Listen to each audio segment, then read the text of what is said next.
Hello, আসসালামু আলাইকুম। আজকের ভিডিওতে আমরা দেখব কিভাবে Flutter এ একটি নতুন প্রজেক্ট তৈরি করতে হয়। তো Flutter এ নতুন প্রজেক্ট করার আগে আপনাদেরকে ইনশিওর হতে হবে যে প্লাগইন গুলো ইনস্টল দেওয়া আছে নাকি এবং সবভাবে সুন্দরভাবে সেটআপ দেওয়া আছে কিনা। এরপর আমরা এখানে প্রজেক্টের এখান থেকে আমরা এখানে নিউ Flutter প্রজেক্টে ক্লিক করব। নিউ ফ্লাটার প্রজেক্টে ক্রিয়েট করার পরে এখানে যে পার্টটা থাকবে সেটাই থাকবে আর কি, যেখানে আপনারা ফ্লাটার ইনস্টল দিছিলেন। তো নেক্সট দিলাম। এখন আমরা এখানে প্রজেক্ট নেমে এখানে আমরা প্রজেক্টটার নাম দিব একটা। তো নাম দিতে পারি আমরা ফার্স্ট মাই ফার্স্ট অ্যাপস। তো দেখতে পাচ্ছেন আমি হচ্ছে স্মল লেটার এবং আন্ডারস্কোর ইউজ করছি। তো আমাদের এখানে বড় হাতের বা ক্যাপিটাল লেটারের কোনো দিয়ে যদি কোনো নাম দেই তাহলে সেটি আমাদের সাপোর্ট নেবে না। এখন দেখেন না, আমি যদি রান দেই, ক্রিয়েটে দেই, তাহলে কি বলতেছে, ইনভ্যালিড মডেল নেম। তো এখানে আমরা স্মল লেটার এবং চাইলে আন্ডারস্কোর ইউজ করতে পারি। এরপর আমাদের এখানে প্রজেক্ট লোকেশনে আমাদের যেখানে ফাইলটা সেভ হবে সেটি আমাদের শিওর করে দিতে হবে। এরপর ডেসক্রিপশনে আপনি চাইলে আপনার প্রজেক্টের যে কোনো ডেসক্রিপশন দিতে পারেন আপনার ইচ্ছা মতো। তো আমরা এখানে যেটি আছে সেটি থাক, এবং প্রজেক্ট টাইপের এখানে অ্যাপ্লিকেশন সিলেক্ট করা থাকে বাই ডিফল্ট, যদি না থাকে আপনারা অ্যাপ্লিকেশন সিলেক্ট করে দিবেন।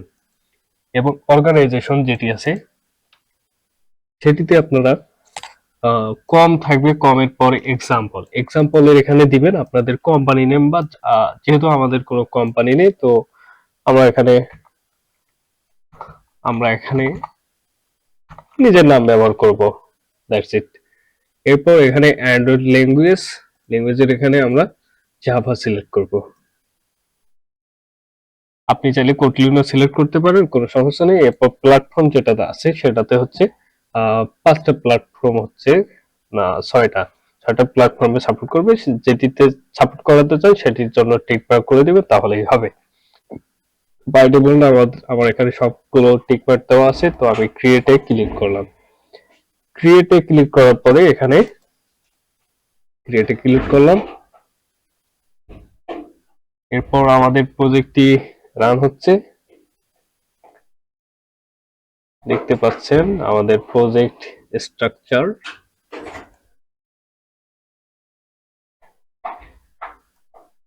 নতুন প্রজেক্টের সময় একটু সময় নিল, কয়েক সেকেন্ড। তো দেখতে পাচ্ছি আমাদের এখানে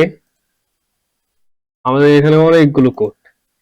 মূলত আমাদের এই কোডগুলাই করতে করে আর কি একটি অ্যাপস বা প্রজেক্ট তৈরি করতে হবে। অ্যাপস, ওয়েবসাইট যাই বলেন, যেই প্ল্যাটফর্মের জন্যই বলেন না কেন। তো এখন আমাদের যেভাবে আছে সেভাবে থাক। আমরা এখন অ্যাপসটা আমরা দেখবো কিভাবে, আসলে কোডগুলো তো আমরা দেখতেছি, এখন আমরা এটি দেখবো কিভাবে। তো চলুন আমরা প্রজেক্টটি রান করি। এখানে দেখতে পাচ্ছেন যে মোবাইল আইকনের মতো উপরে তো দেখা যাচ্ছে নো ডিভাইস সিলেক্টেড। তো আমার এখানে আপাতত অ্যান্ড্রয়েড মোবাইল আশেপাশে নাই। তো আমি ক্রোমে রান করতে পারি, ক্রোম ব্রাউজারে। তো এখান থেকে ক্রোম বা আহ, যে কোনো ব্রাউজারে আমরা ইয়ে করতে পারি। তো তো আমরা রানে ক্লিক করলাম। এই যে রান রান হচ্ছে, দেখি আমাদের প্রজেক্টটা। অলরাইট, প্রথমবারে একটু সময় নেবে। আমরা এগুলো সবগুলো দেখবো, কিভাবে একটি অ্যাপস তৈরি করতে হয়, কি করতে হয়, ডিজাইন করতে হয়, কি হয় না, হ্যান ত্যান ইত্যাদি যা যাবতীয় আছে। তো এই যে আমাদের এখানে আপাতত রান হোক, তাতে আমরা কিছু কথা বলি। তো তাপ্তে বললাম, আবার কিছু মনে নিন না, এটা আমাদের আঞ্চলিক ভাষা। তাপ্তে মানে আপাতত আর কি। ওকে, অলরাইট। তো এখানে হচ্ছে আমাদের প্রজেক্টটা রান হয়ে গেছে, এখন দেখতে পাচ্ছি। লোকাল হোস্টে রান হয়ে গেছে, যেহেতু এটা লোকাল সার্ভার। ওকে, মোবাইলে রান করতে চাইলে এখানে মোবাইলের ইউএসবিটা কানেক্ট করে পিসির সাথে কানেক্ট করে দিয়ে করতে পারবেন।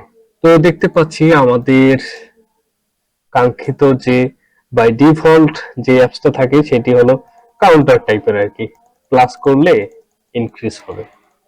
দেখতে পাচ্ছি প্লাস করতেছি, ইনক্রিজ হচ্ছে। অলরাইট, তো এই হলো আমাদের আজকের ভিডিও। পরের ভিডিওতে আমরা দেখব এগুলো সব কেটে কুটে নতুন ভাবে দেখবো। তো সে পর্যন্ত সবাই ভালো থাকবেন। আসসালামু আলাইকুম রহমতুল্লাহি ওয়া বারাকাতুহু। ধন্যবাদ।